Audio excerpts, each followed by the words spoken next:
ఈరోజు అలసంద వడలు చేసుకుందాము. అలసంద వడలకి ముందుగా అలసందలు నానబెట్టుకుని మిక్సీ కాడించుకోవాలా. అలసందలు, పచ్చిమిరపకాయలు, కొంచెం అల్లం ముక్క వేసుకొని మిక్సీ కాడించుకొని ఎర్రగడ్డలు వేసుకోవాలా. ఎర్రగడ్డలు వేసుకొని కొంచెం జీలకర్ర వేసుకోండి. అప్పుడే మీకు చూపిద్దామని మర్చిపోయినా నేను. కొంచెం కొత్తిమీర వేసుకోండి. కొంచెం సోడా పొడి వేసుకోండి. కొంచెం ఉప్పు వేసుకోండి. బాగా మిక్స్ చేసుకోండి. నూనె బాగా ఇట్లా కాల్చుకోండి.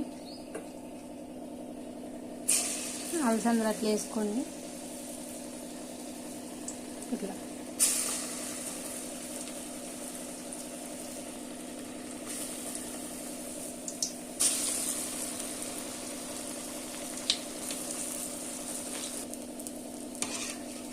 ఇట్లా కాలేసుకొని తీసేసుకుందాం. అంతే, చిత్రాన్నంలోకి వడలు రెడీ. అలసంద వడలు సూపర్గా ఉంటాయి. ట్రై చేయండి మీరు కూడా.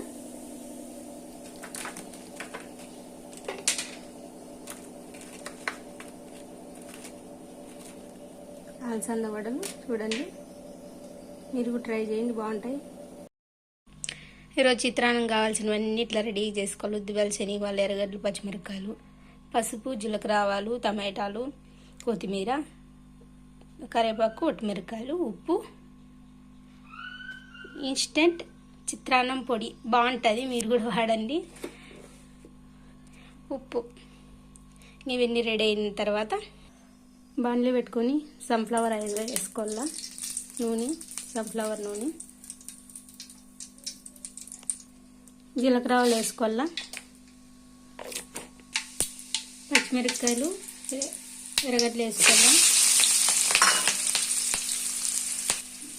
ఒట్టిమిరపకాయలు, కరివేపాకు కూడా వేసుకోవాలా.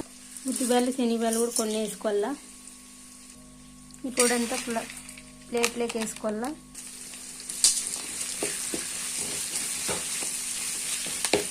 కొంచెం ఉప్పు వేసుకోండి, బాగా వెళ్తాయి. బాగా వేయించుకోవాలా.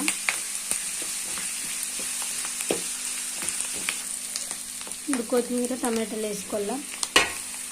కొంచెం పసుపు కూడా వేసుకోవాలా.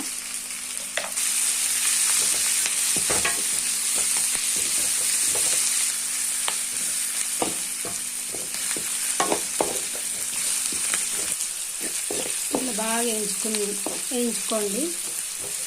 వేయించుకుని ఉప్పు అయిందో లేదో కూడా చూసుకున్నాం. ఉప్పు అయితే నాకు కరెక్ట్గా సరిపోయింది. కొంచెం తక్కువ అనిపిస్తే వేసుకోండి. ఇది ఇన్స్టెంట్, అది ఎన్టీఆర్ లెమన్ రైస్ పొడి, ఇది వేసుకుంటాం మనం. అది మీ ఆప్షనల్, వేసుకుంటే వేసుకోవచ్చు, లేకుంటే లేదు. నేనైతే వేసుకుంటున్నాను. మా లోకి బాగా ఇష్టం, పిల్లలు కూడా బాగా తింటారు, అందుకే వేసుకున్నాను. బాగా వేసుకొని ఇట్లా లాస్ట్లో 2 కొత్తిమీర వేసుకుంటే రెడీ. ఇట్లా అన్నం వేసుకొని బాగా కలుపుకోవాలా. చిత్రాన్నం వడ రెడీ. చిత్రాన్నం వడ రెడీ.